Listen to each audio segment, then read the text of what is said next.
حضرت عمر بن عبدالعزیز کے زمانے میں نا ایک سید صاحب کہتے میری 4 بیٹیاں تھیں تو مجھے ضرورت تھی، میری کوئی مدد نہیں ہو رہی تھی، میں درود شریف پڑھتے پڑھتے سو گیا تو مجھے خواب میں محبوب پاک کا دیدار نصیب ہوا۔ فرماتے میں نے استغاثہ پیش کیا کہ حضور پریشان ہوں، بیٹیوں کا باپ ہو، تو نبی پاک علیہ السلام نے فرمایا تو عمر بن عبدالعزیز کے پاس جا۔ عمر بن عبدالعزیز وہ باکمال شخص ہے جو روزانہ 10 سپارے قرآن پاک کے پڑھتا ہے، 10,000 بار مجھ پر درود و سلام پڑھتا ہے۔ کتنے سپارے؟ ہم تو خیر سارے مصروف ہیں، 10 لائنیں بھی نہیں پڑھ سکتے، تو بڑے بیزی لوگ ہیں۔ ہم قرآن شریف پڑھیں گے تو فیس بک کون چلائے گا؟ ہم اگر قرآن شریف پڑھیں گے تو وہ واٹس ایپ پہ ٹائم کون دے گا؟ ہم تو بیزی ہیں، بہت زیادہ مصروف ہیں۔ ہم اگر تھوڑی دیر قرآن شریف کھولیں گے تو وہ جو سیاسی تبصرہ سارا دن کرنا ہوتا ہے وہ کوئی گرنا نہ جائے کوئی آسمان سے چیز۔ ہم تو مطلب بیزی ہے۔ بادشاہ وقت کے بادشاہ 10,000 مرتبہ درود و سلام، اللہ اکبر۔ بس بندہ ارادہ کر لے تو اللہ اسے موقع بھی عطا فرمائی دیتا ہے، اللہ اس کی مدد کرتا ہے۔ 10,000 بار پڑھتے تھے۔ تو نبی پاک علیہ السلام نے کیا خوبصورت بات ارشاد فرمائی۔ محبوب فرمانے لگے 2-4 دن پہلے نا عمر بن عبدالعزیز نے 3,000 درود شریف کم پڑھا ہے، اسے جا کے کہے 500 دینار جرمانہ دے، وہ 500 لے آ، تیرا کام بن جائے گا۔ جناب عمر بن عبدالعزیز کے پاس وہ سید صاحب آئے، کہتے میں سمجھا کسی درویش کا نام بتایا ہے، میں سمجھا کسی خانقاہ کے سجادے کی بات ہے، کسی مسجد کے خطیب کی، کسی ادارے کے محتمم کی بات۔ لیکن جب میں ان کے علاقے میں آیا میں نے پوچھا عمر بن عبدالعزیز کون ہے، تو لوگوں نے کہا وہ تو ہمارے حکمران ہیں۔ میں نے کہا بادشاہ؟ لے چلو۔ جب میں گیا تو بڑا عالی شان جوبہ، سر پر تاج، دائیں بائیں دربار میں لوگ۔ پھر میرے دل میں خیال آیا میں غلط آدمی کے پاس تو نہیں آ گیا، یہ کون شخص ہے؟ لیکن جب میں لوگوں سے پوچھا کہ یہ عمر بن عبدالعزیز ہی ہے، کہا وہی ہے۔ کہتے میں ان کے قریب گیا، دیکھو راز کھل رہے۔ کہتے میں کان میں جا کے کہا 10,000 درود شریف پڑھتے ہو؟ کہتے انہیں شاک لگا، جھٹکا، یوں دیکھا، تجھے کس نے بتایا؟ میں نے کہا کوئی ہفتہ سوا پہلے 3,000 کم بھی پڑھا ہے۔ کہتے ہیں وہ تو ٹھٹھرنے لگے، فٹافٹ میرا بازو تھاما، کھولنے میں لے گئے، کہنے لگے کہ تو میری بیوی کو بھی نہیں پتا کہ میں پڑھتا ہوں، یہ تو میرے خاص خادم کو بھی نہیں پتا، یہ تو میرا اور خدا کا، میرا اور مصطفیٰ کا راز ہے، اللہ رسول سے میرا راز ہے، تجھے کیسے پتا چلا؟ کہتے ہیں وہ سید صاحب کہتے ہیں میں نے ان سے کہا کہ جن کے ساتھ آپ کا راز ہے مجھے انہوں نے ہی بتایا ہے، رازدار میں ہی بتایا ہے، اور محبوب نے فرمایا میں سید ہوں، مجھے گھر میں ضرورت تھی، صدقہ زکوٰۃ لے نہیں سکتا، مجھے حضور نے کہا جا اسے کہا تجھے 500 دینار دے۔ اگرچہ اتنی ساری نعمتوں میں یہ ایک نعمت ہے، لیکن آپ آنکھ نہیں ہے تو آپ کو تو اپنوں کا احساس بھی نہیں، آپ تو اپنوں کے چہرے بھی دیکھ نہیں پائے۔ کوئی بھی نعمت جو آپ کے پاس ہے آپ کبھی محسوس کریں کہ اگر اس نعمت کا وجود ہمارے پاس نہ ہوتا تو ہماری کیفیت کیا ہوتی۔ یہ سانس ہے، ہم 2 دفعہ سانس کا استعمال کرتے، ایک دفعہ اندر جاتی ہے اور ایک دفعہ باہر آتی، اگر اندر نہ جائے تو بھی مسئلہ ہے، چلی گئی ہے لوٹ کر باہر نہ آئے تو بھی بہت بڑی مشکل ہے۔ تو اس کا اندر اور باہر جانا یہ زندگی کا احساس ہے۔ اگر کبھی سانس اکھڑنے لگے اور آپ کے سینے میں آپ کی سانس اٹکنے لگے تو ایک بہت بڑی تشویش ہے، ایک بہت بڑی آکسیجن ہے، پوری طرح سے انسان کو قید کر دیا جاتا ہے، اور وہ کہتا ہے کہ میرا تو سارا وجود سلامت ہے، ہاتھ کام کر رہے ہیں، پیر کام کر رہے ہیں، آنکھیں کام کر رہی ہیں، زبان کام کر رہی ہے، سب کچھ ٹھیک ہے، صرف سانس اکھڑ گئی ہے۔ تو انسان محسوس کرتا ہے کہ یہ ساری چیزیں سلامت ہونے کے باوجود میرے کسی کام کی نہیں۔ آپ کے پاس جتنی بھی نعمتیں ہیں ان کو اگر آپ شمار کریں تو کبھی آپ کہیں گے کہ ساری نعمتوں میں آنکھ زیادہ ضروری ہے، کبھی کہیں گے کان زیادہ ضروری ہے، کبھی کہیں گے زبان زیادہ ضروری ہے، کبھی کہیں گے دل زیادہ ضروری ہے، کبھی کہیں گے روح زیادہ ضروری ہے۔ لیکن میں آپ سے عرض کروں، ان ساری چیزوں کے بغیر گزارا ہو سکتا ہے، رسول کائنات کی غلامی کے بغیر گزارا نہیں ہوگا۔ کیوں؟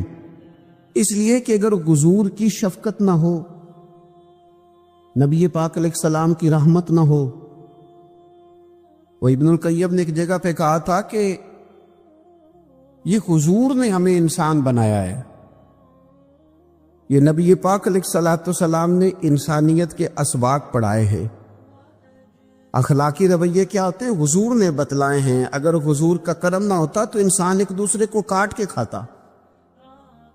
یہ حضور نے بتلایا ہے کہ تم نے کس طرح زندگی کو گزارنا ہے۔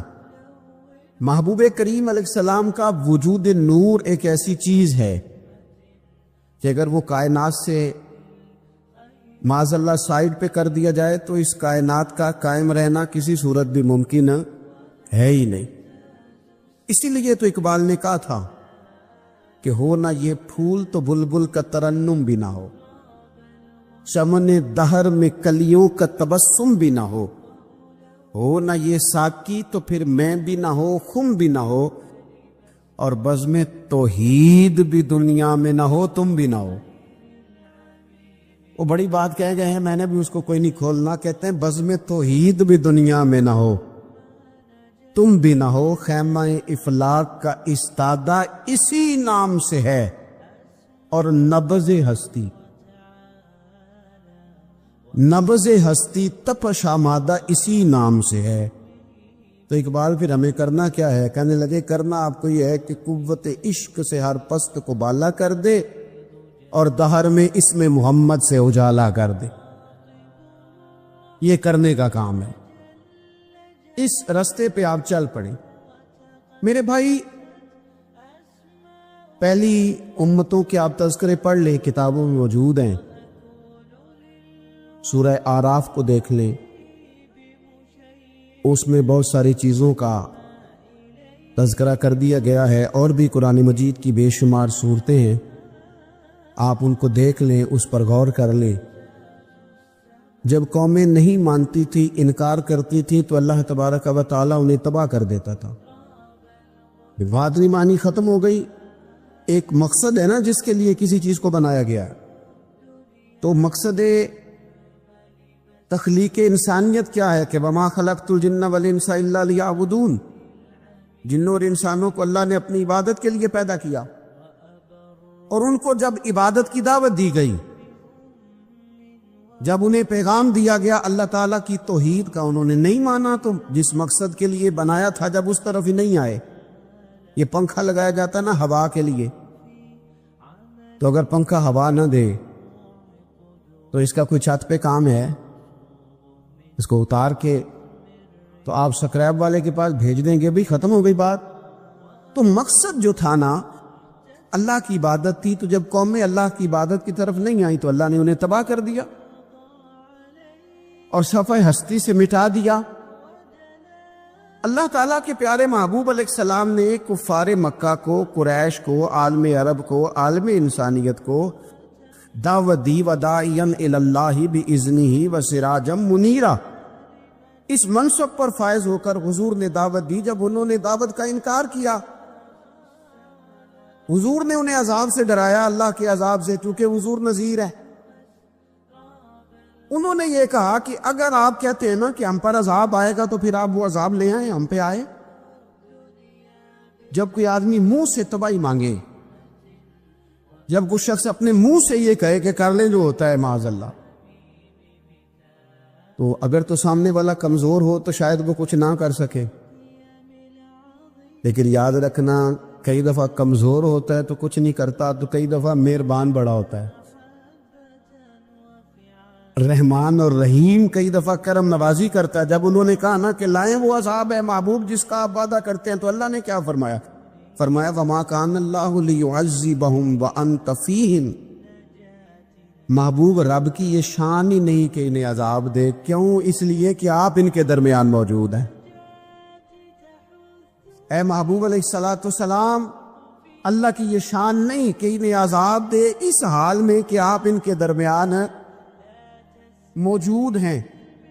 آپ میری بات کو سمجھیں گے، غور کریں گے کہ کافروں کے درمیان اگر حضور موجود ہوں تو عذاب نہیں آتا، تو قیامت میں جب حضور مومنوں کے بیچ موجود ہوں گے، مجھے کہہ لینے دو نا کہ اساں جے ہاں گناہیاں دا جدوں اعمال نامہ فرول ہوئے پھر ذرے ذرے نے سامنے آ جانا ہے، جو جو منہ تھی بولیا بول ہوئے، اساں بھی کول حضور دے بیٹھ رہنا ہے، لکھ عمل ترکڑی تول ہوئے او دے کولوں بھی رب نے حساب لینا ہے جیڑا بیٹھا ہی محمد دے کول صلی اللہ تعالی علیہ وسلم، او دے کولوں بھی رب نے حساب لینا ہے جیڑا بیٹھا ہی محمد دے کول ہوئے، جس کو کہتے ہیں قیامت حشر، جس کا نام ہے، جس کو کہتے ہیں قیامت حشر، جس کا نام ہے۔ تیرے دیوانوں کے لیے وہ دن تو جشن عام ہے، زیارت ہوگی نا حضور کی، تیرے دیوانوں کے لیے وہ دن تو جشن۔ اور ایک شاعر نے اور بات کھول دی، کہنے لگا ہر نظر کانپ اٹھے گی محشر کے دن، خوف سے ہر کلیجہ دہل جائے گا۔ اچھا جی، پھر کیا ہوگا؟ ہر نظر کانپ اٹھے گی محشر کے دن، آنکھیں پھڑ پھڑائیں گی، کانپیں گی اور کلیجے پھٹیں گے۔ منظر ہی ایسا ہوگا، انسان اپنے پسینے میں ڈبکیاں کھا رہا ہے، حساب کا وقت آ گیا ہے اور سورج سوا نیزے پہ ہے، زمین دھیک رہی ہے، تو کہنے لگے ہر نظر کانپ اٹھے گی محشر کے دن، خوف سے ہر کلیجہ دہل جائے گا، پھر اوڑھ کر کالی کملی وہ آ جائیں گے، پھر اوڑھ کر کالی کملی وہ آ جائیں گے، پھر اوڑھ کر کالی کملی وہ آ جائیں گے، ہر نظر کانپ اٹھے گی محشر کے دن، خوف سے ہر کلیجہ دہل جائے گا، پھر اوڑھ کر کالی کملی وہ آ جائیں گے، سارے محشر کا نقشہ بدل جائے۔ میرے عزیز، حضور کے بغیر گزارا، نبی کریم کے بغیر کوئی چارہ، ہمارا کوئی سہارا ہی نہیں حضور کے بغیر، ہم کدھر جائیں سوائے محبوب کے۔ اس لیے نا صحابہ اس بات پر مطلع ہو گئے تھے، وہ نا بڑی بڑی دھیمی دھیمی باتیں پوچھتے رہتے تھے، اطلاع مل گئی تھی نا کہ اصل کرنا کیا ہے، تو جو رازدار لوگ ہوتے ہیں نا وہ پھر دھیمے دھیمے راز کی باتیں کرتے۔ حضرت انس بن مالک حضور کے خادم تھے، اماں نے دے دیا تھا حضور کی بارگاہ میں، کہتے ہیں میں 10 سال مدینے میں حضور کی نوکری کرتا رہا، تو قریب سے دیکھا تھا نا سارا کچھ، بہت ساری احادیث ان سے مروی ہیں، بڑی چیزوں کو دیکھا تھا، تو ہم سیانے ہو گئے، باتیں سمجھ گئے، قریب رہنے والے لوگ تو قربان پچھانن والے ہیں، تو گل جان گئے، گل کھول دے نہیں، تو قریب پہنچ گئے تھے نا، تو سمجھ آ گئی تھی بات کی۔ تو ترمذی میں موجود ہے، ایک دن حضور سے پوچھتے، یا رسول اللہ قیامت والے دن آپ کو کہاں تلاش کروں؟ یعنی حضور علیہ السلام سے پوچھتے، حضور میں نا قیامت والے دن ہے، بھئی بات تو یہ نا کہ اعمال ٹھیک کیے جائے، معاملات پر توجہ دی جائے، عبادات کا خیال کیا جائے، جو ہمارے ذمہ ڈیوٹیاں ہیں وہ پوری کی جائیں۔ تو وہ کہتے ہیں حضور وہ قیامت والے دن کہاں تلاش کروں؟ تو حضور نے بھی نہیں فرمایا کہ تو اعمال ٹھیک کر، مجھے ڈھونڈنے کی کیا ضرورت ہے، کہاں ڈھونڈوں؟ تو حضور فرمانے لگے مسکرا کے فرمانے لگے، چونکہ قربان پچھانن والے ہیں، تو اے گل جان گئے، گل کھول دے نہیں۔ حضور علیہ السلام سے کہا یا رسول اللہ میں نہ قیامت والے دن کہاں تلاش کروں؟ تو حضور فرمانے لگے حوض کوثر پہ۔ یا رسول اللہ وہاں کیا ہوگا؟ تو فرمایا امت پیاسی آئے گی تو میں جام بھر بھر کے پلاؤں گا، میں جام بھر بھر کے پلاؤں گا۔ ایسا کی تیری خیر، تیرے میں کدے کی خیر، ایسی پلا کہ جس کا نشہ عمر بھر رہے۔ اور ایک نے کہا تھا کہ طیبہ سے منگائی جاتی ہے، سینوں میں رچائی جاتی ہے، توحید کی میں پیالوں سے نہیں نظروں سے پلائی جاتی۔ حضور صلی اللہ علیہ وسلم نے فرمایا حوض کوثر پہ بھی جام پلائیں گے۔ سیانے بڑے تھے، حضرت انس اور بلا ہمارا کر رہے تھے، یہ حضور سے پوچھ پوچھ کے نا تو ہمیں ایڈریس بتا رہے ہیں، کیونکہ حدیث روایت کر دی نا تو ہمیں ایڈریس سمجھا دیے، پتے بتا دیے کہاں پہنچنا ہے، ساری جگہ سمجھا دی۔ چلیں جدید دور آ گیا ہے، انہوں نے لوکیشن بتا دی کہاں کر کے نا کس جگہ جا کے سٹاپ کرنا ہے کام۔ یا رسول اللہ وہاں ملاقات نہ ہوئی تو حضور نے فرمایا پھر پل صراط پہ آنا۔ یا رسول اللہ وہاں کیا ہوگا؟ فرمایا امت گزر رہی ہوگی اور میں دعائیں مانگ رہا ہوں گا، رب سلم امتی، رب سلم امتی، یا اللہ میری امت کو سلامتی سے گزار دے۔ تو وہاں آ جانا، میں دعائیں وہاں مل جاؤں گا، قربان جائیں۔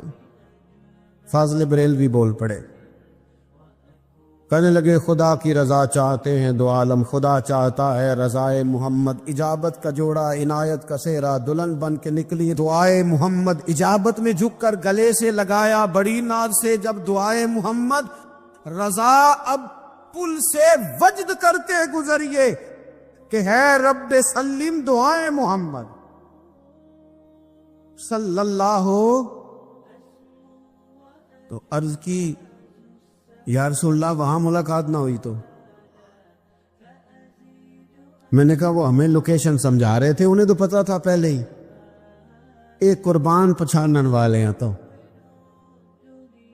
ایک گل جان گئے گل کھول دے نہیں۔ تو وہاں نہ ملاقات ہوئی تو حضور نے فرمایا پھر میزان عمل پہ آنا۔ یا رسول اللہ وہاں کیا ہوگا؟ فرمایا امت کے عمل تول رہے ہوں گے اور میں ان کے لیے دعائیں کر رہا ہوں گا۔ میں نہیں جا سکا کبھی بچوں کے ساتھ پیپر دلوانے، استاد کو اجازت نہیں دیتے، کہتے ایگزامینر اور آئے گا کوئی، جس نے پڑھایا ہو اسے اجازت نہیں کہ تو جا۔ ابا جی کو اجازت نہیں ہوتی کہ وہ ایگزامینیشن ہال میں جائے، وہاں تو کوئی اور لوگ آتے ہیں۔ یہ بھی عجیب سبق ہے نا کائنات کا کہ سارے تعلیم و تربیت کے اسباق بھی حضور پڑھائیں، رنگ بھی سارا حضور ہی بتائیں، اور قبر کے سوالات بھی سارے ہمیں حضور بتا دے، اور جب پیپر ہونے لگے تو سرانے میں کھڑے ہو جائیں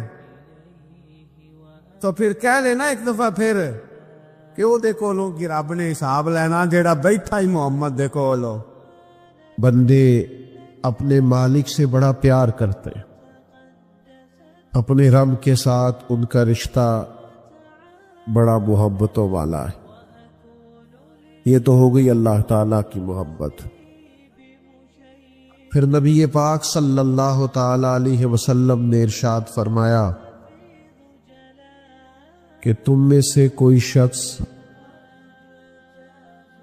اتنی دیر تک مسلمان نہیں ہو سکتا، مومن نہیں ہو سکتا، جب تک وہ اپنے ماں باپ سے،